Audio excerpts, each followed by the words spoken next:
네, 김경수 전 경남도지사 복권 여부가 결정되기 전부터 정치권에선 파장이 계속되고 있습니다. 또 민주당의 당권 레이스는 막바지로 접어들고 있는데요. 최수영 제20대 대통령직 인수위 전문위원, 김진욱 전 민주당 대변인과 함께 정치권 소식들 짚어보도록 하겠습니다. 두 분 어서 오시죠. 예.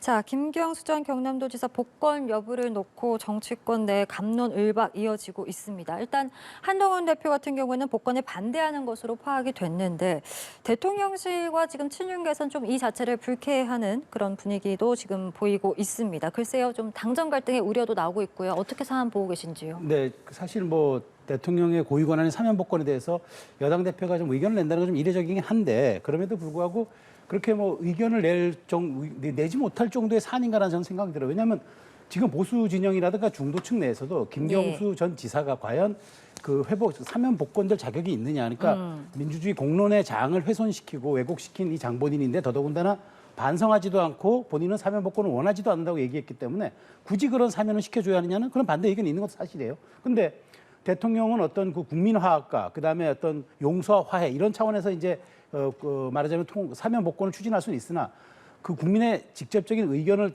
최초로 전달받는 정당, 그러니까 적당한 집권 여당에서는 여당 대표가 이런 의견을 저는 전달하지 못할 어떤 없다고 봐요. 또 더더군다나 조경태, 안철수 이런 중진들도 이 중대한 여론조작 범죄이기 때문에 좀 복권 제고해야 한다 이런 얘기도 있잖아요. 그러니까 정당이라는 거는 다양성과 민주성이 있는 집단이기 때문에 저는 얘기할 수는 있다라고 보고 다만 이제 13일로 예정된 이제 국무회의에서 대통령이 최종적으로 판단에 따라서 사면 복권을 결정하면 결정하는 겁니다. 그러니까 그때는 그때 가서 따라주면 되는데 그 절차에서 마치 이것이 이제 용산과의 갈등이라든가 지금 한동훈 대표가 어쨌든 63%의 높은 득표율로 당선이 됐기 때문에 어쨌든 변화와 쇄신의 목소리로 수렴하는 그런 차원에서 이 사안은 조금 해석해야 되지 않을까라는 그런 생각입니다. 여당 대표로서 못할 말은 아니다 뭐 이런 말씀이신데 지금 한동훈 대표에 이어서 뭐 조경태, 안철수 의원도 이 김경수 전 지사 복권 반대 의사를 밝히고 있는데 이런 부분들이 좀 윤 대통령의 어떤 결정에 영향을 주리라고 보십니까? 그 궁극적인 그 결정에는 영향을 주지는 않을 것 같아요. 사실 그 굉장히 그 의회의 이슈에서 지금 윤한 갈등이 노정되는 모습을 보여주고 있는 게 그 의아한 부분이 있습니다. 보통은 대통령의 이런 사면권에 대해서 야당이 어떤 문제 제기를 하는 경우는 뭐 왕왕 있었습니다만 이렇게 여당 대표가 문제 제기를 하는 경우는 굉장히 좀 이례적이고요. 그래서 뭐 지금 한동훈 대표의 어떤 탈여의도 문법이 굉장히 신선해 보이기는 하는데 이 부분에 대해서 어쨌든 대통령실은 좀 기분 나쁜 그런 입장을 냈지 않습니까? 대통령의 사면권은 대통령 고유 권한이다라는 입장을 발표함으로써 사실상 한동훈 대표가 반대 입장을 내는 거에 대해서 좀 불편한 그 심기를 좀 드러낸 부분들이 있다라는 거고요.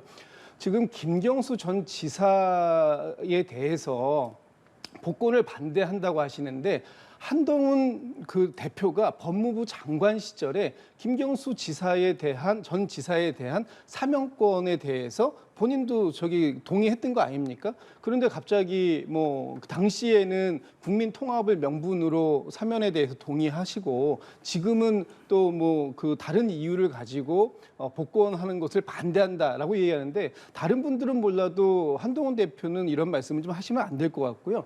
지금 그 김경수 전 지사를 반대하는 게 마치 민주주의를 왜곡한 그런 사람에게 어떻게 이 사면 복권을 시켜줄 수 있냐, 반성도 안 하고 있다 이런 말씀을 하시는데 이번에 사면 복권의 대상자로 올라온 사람 중에 원세훈 전 국정원장이 들어 있습니다. 원세훈 전 국정원장은 국정원이라는 그 정부 기관을 이용해서 사실상 대권의 그 대선에서 영향을 줄 수 있는 댓글 부대를 운영했던 전력을 가지고 14년의 형을 받았던 사람인데요. 그분에 대해서 감형시켜주고 그리고 그 51%의 형기를 채우지 않았음에도 불구하고 가석방을 시켜준 게 또 한동훈 법무부 장관 시절입니다. 그런 분도 이번에 사면 복권의 대상자가 올라왔는데 김경수 전 지사에 대해서 사면도 아니고 이미 사면을 받은 사람에 대한 복권을 하는 것에 대해서 반대한다? 이렇게 그 의사를 밝히는 건 좀 앞뒤가 안 맞는 게 아닌가라는 생각하고 있습니다. 알겠습니다. 이재명 전 대표가 이 김 전 지사 복권을 요청했고 이제 여권에서는 그런 부탁을 받은 적이 없다. 이렇게 해서 좀 진실 공방을 번지고 있다는 질문을 드리려고 했는데요. 좀 어떻게 보고 계신지요? 뭐 여러 경로를 했다고 하지 않습니까? 그러니까 이제 뭐 대통령과의 직통 전화번호도 있고 하니까 뭐 여러 경로는 이재명 대표가 얘기하니까 뭐 안 한 것을 했다 하지는 않겠죠. 근데 다만 여권에서 확인된 바가 없다고 하는 얘기는 이제 법무부, 그러니까 사면 라인에서는 아마 받은 적이 없다 이런 얘기 같은데요. 예. 어쨌든 지금 이재명 대표가 뒤늦게 여기에 대해서 지금 이렇게 말하자면 자신도 요청했다 밝힌 이유는 마치 김경수 전 지사를 경쟁자로 생각해서 조금 소홀히 하는 것 아니냐는 이런 당내 비판이 있었고 민주당에서는 아무도 요청하지 않았다 이런 얘기들이 나오니까 그건 사실이 아니라는 측면에서 한 것 같은데 어쨌든 이재명 대표가 이렇게 입장을 내는 것을 보면은 이 사안에 대해서 정치적 부담을 갖고 있는 것 같아요. 그러니까 김경수 지사의 문제가 전체 야권 지형에 끼치는 영향도 있고 그다음에 친문에 대한 상징성이 있기 때문에 이 부분을 언급함으로써 전당대회가 지금 막바지로 치닫고 있지만 여러 가지 표심이라든가 이런 데서는 이제 조금 말하자면은 이제 진화를 좀 하는 걸로 그렇게 분석이 되는데 어쨌든 대통령께 요청을 했다고 하니 이런 부분들이야 뭐 나중에 뭐 다 드러나지 않겠습니까? 그만큼 저도 이재명 지사가 이 사안을 좀 중히 바라보고 있다라는 그런 판단을 합니다. 네, 이재명 전 대표가 굉장히 중요하게 바라보고 있다. 이런 판단이신데요. 어떻게 좀 분석하세요? 그러니까 이런 사안들이 이렇게 진실 공방 비슷하게 가는 건 바람직하지 않습니다. 어쨌든 이재명 대표도 야권의 주요 인사들에 대해서 당연히 이런 관심을 가졌을 것이라고 저는 보고요. 오히려 오늘 아까 그 보도가 나온 곳에 보면 이재명 그 대표 측 관계자가 얘기하는데 당시에 그 용산에서 경쟁자를 제안해 줄 수 있다 이런 그런 제안이 있었음에도 불구하고 이재명 대표가 그 민주주의의 다양성이라는 것을 해칠 수 있기 때문에 예. 나는 그런 거 원치 않는다라고 그 주장을 일축했다라는 주장도 있거든요. 그래서 지금 어느 쪽이 어떤 주장을 했느냐 하는 부분에 대해서는 저는 뭐 별로 중요한 얘기는 아닌 것 같고요. 다만 이번에 대통령께서 행사하시는 어떤 이 사면 복권에 대한 부분이 대통령께서 그 국민 통합이라는 그런 본연의 목표를 맞추기 위해서 하신다면 그 부분에 대해서는 대통령의 권한으로서 인정할 필요가 있다. 이 부분을 가지고 왈가왈부할 이유는 없다. 이렇게 봅니다. 알겠습니다. 지금 민주당에서는 이제 김경수 전 지사 이 복권과 관련해서 좀 환영의 목소리도 나오는 한편 일각에서는 야권 분열을 노린 것이 아니냐 이런 반응들도 지금 나오고 있는 것 같습니다. 이제 김 전 지사가 복권이 만약에 확정이 되면 차기 지방선거도 나올 수가 있고 대선까지 출마가 가능해지기 때문에 이런 이제 해석들이 다양하게 나오는 것 같은데 글쎄요 민주당 내 좀 역학구도에 어느 정도의 영향을 미치리라고 보시는지 그 부분도 궁금합니다. 아직은 이 부분에 대해서 어떠한 얘기도 할 수가 없는 상황인 게요. 일단 김경수 전 지사가 일단 국내에 일단 없고요. 예. 그리고 다음 내일 모레 화요일이나 돼야 최종적으로 김경수 지사가 복권이 될지 여부도 판단이 되는 거 아니겠습니까? 그리고 난 이후에 김경수 지사가 연말쯤에 국내로 귀국할 계획인데요. 그 이후에 김경수 지사의 정치적 어떤 방향이나 활동 내용들이나 이런 것들이 이제 구체적으로 정리가 돼야 그런 영향 가능성을 말씀드릴 수 있을 것 같은데 지금은 김경수 전 지사가 앞으로 국내 정치에 어느 만큼 관여하겠다 또는 뭐 다음 지방선거든 다음 대선에 참여하겠다 이런 걸 밝힌 내용이 전혀 없습니다. 예. 그런 상황에서 지금 미리 우리가 당연히 출마할 것이다 이렇게 뭐 얘기할 수는 없는 상황인 것 같고요.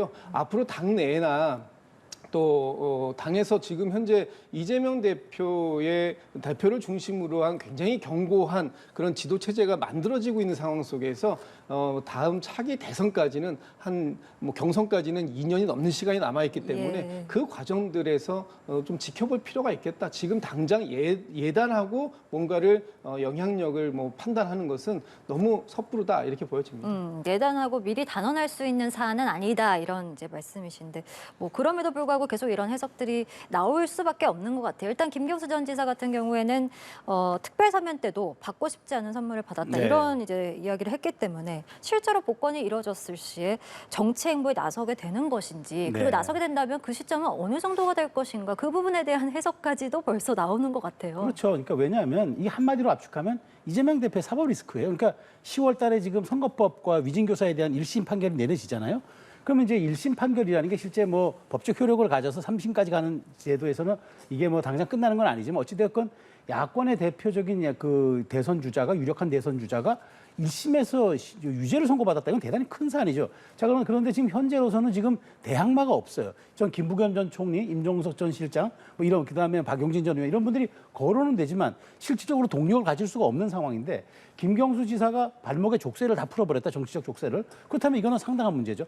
더더군다나 이분은 친모 친문에서는 일정한 영향력이 있는 데다가 확장성이라는 측면에서 놓고 보면은 물론 이제 드루킹 사건에 대한 원죄를 안고는 가야 하겠지만 예. 어찌되었건 이 야권 지형에 미치는 영향은 클 수밖에 없기 때문에 10월 전국에 그래서 이제 여러 가지 이제 말하자면 이재명 대표의 사법 위기설이 나오는 것도 지금 김경수 지사 전 지사의 복귀와 맞물려서 지금 자꾸 화제가 되는 거죠. 그러다 보니까 장경태 의원 같은 경우는 시점이 좀 미묘하다라는 그런 말도 하지 않았습니까? 그런 측면을 놓고 보면은 앞으로 김 전 지사가 이런 정치적 족쇄를 풀어 버린다면은 야권에서의 어떤 그 이재명 대표에 대한 대항마로서는 상수가 될 것이다. 이건 분명해 보입니다. 알겠습니다. 김경수 전 지사의 복권 여부가 이제 어떻게 또 정치권에 파장을 미칠지에 대한 영향에 대해서 좀 살펴봤는데 일단 윤 대통령 같은 경우에는 지금 이제 휴가를 다녀오셨고 이 문제뿐만 아니라 복귀 첫 주부터 지금 풀어야 할 현안들이 굉장히 산적해 있습니다.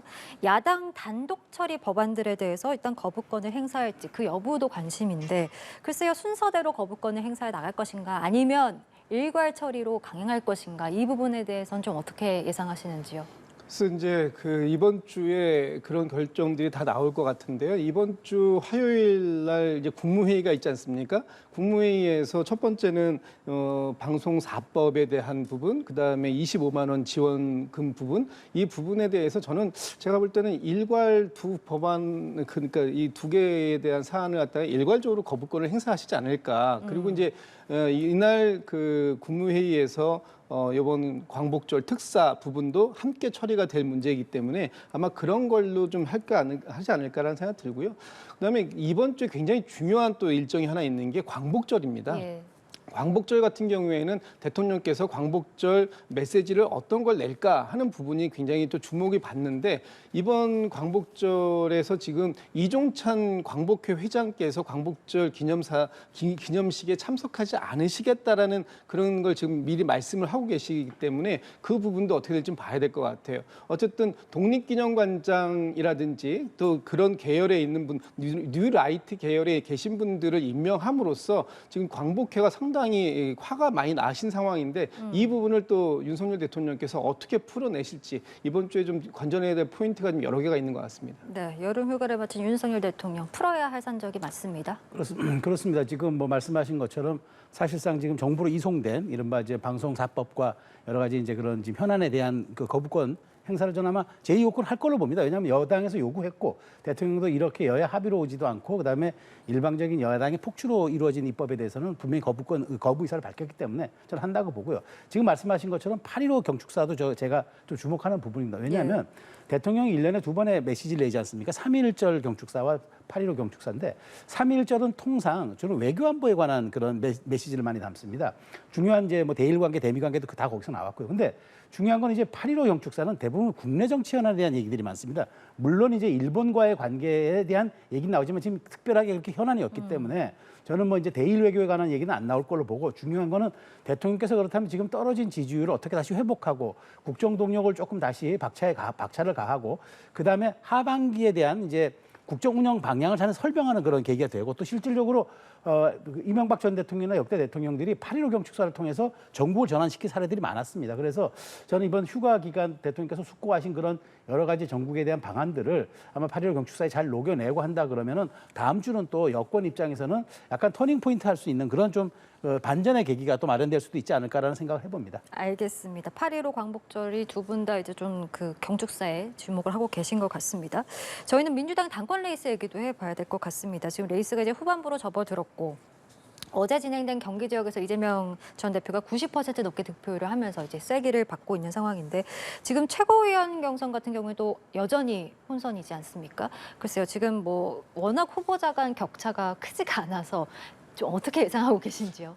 일단 뭐 대표 경선 같은 경우에는 이재명 대표가 지금 누적 득표율로 89%, 90%에 육박하는 그런 득표율을 받고 있기 때문에 이제 오늘 지금 대전 세종 지역 경선이 하나 있고요. 예. 다음 주에 서울에서 하는 경선이 마지막인데 사실 이제 이 경선들 가지고 어떤 전반적인 판세에 영향을 줄 것 같지는 않아요. 그래서 이재명 대표의 연임은 무난하게 뭐 변수 없이 진행이 될 것 같고요.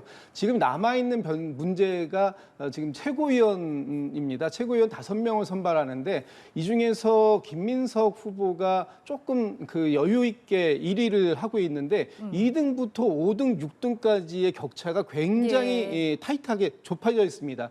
그 상태에서 또 정봉주 후보의 발언에 대한 논란 문제도 좀 있고 해서 이 결과들이 앞으로 어떻게 진행될지 지금 2, 3, 4, 5가 이제 정봉주, 김병주, 한준호, 이현주, 전현희 의원 이렇게 해서 지금 4-5명의 후보가 굉장히 경합 관계를 가지고 있는데요. 이 부분이 이제 마지막 남은 그 포인트고 이 부분에서 어떻게 될지는 좀 모르겠습니다만 정봉주 후보가 이 경선 마지막 순간에 본인의 발언을 가지고 약간 파장이 크게 밀려오고 있는데 이 발언을 어떻게 수습하는지에 따라서 정봉주 후보의 순위에도 영향을 좀 미치지 않을까라는 생각합니다. 뭐 순위가 좀 달라질 가능성이 있겠습니까? 네, 저도 조금 관심 포인트가 이제 최고위원 성적표인데 저는 정봉주 후보가 이제 1위로 다시 가는 건 좀 불가능할 것 같고 중요해 보이는 점은 저는 이제 그 김병주 의원의 선전 여부인데요. 왜냐하면 지금 민주당 거대 야권이다 보니까 그 외교 안보에 대해서는 좀 말하자면 이제 진보 진영에 대한 여러 가지 프레임이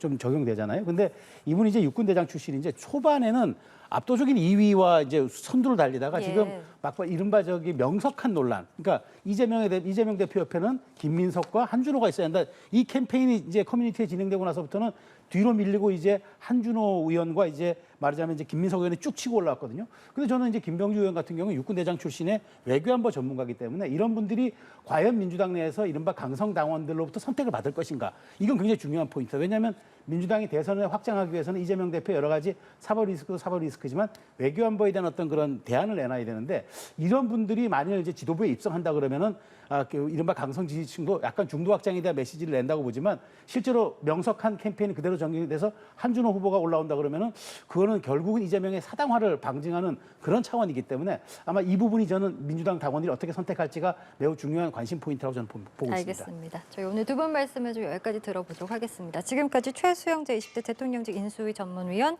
김진욱 전 민주당 대변인과 함께 정치권 소식들 다뤄봤습니다. 말씀 고맙습니다.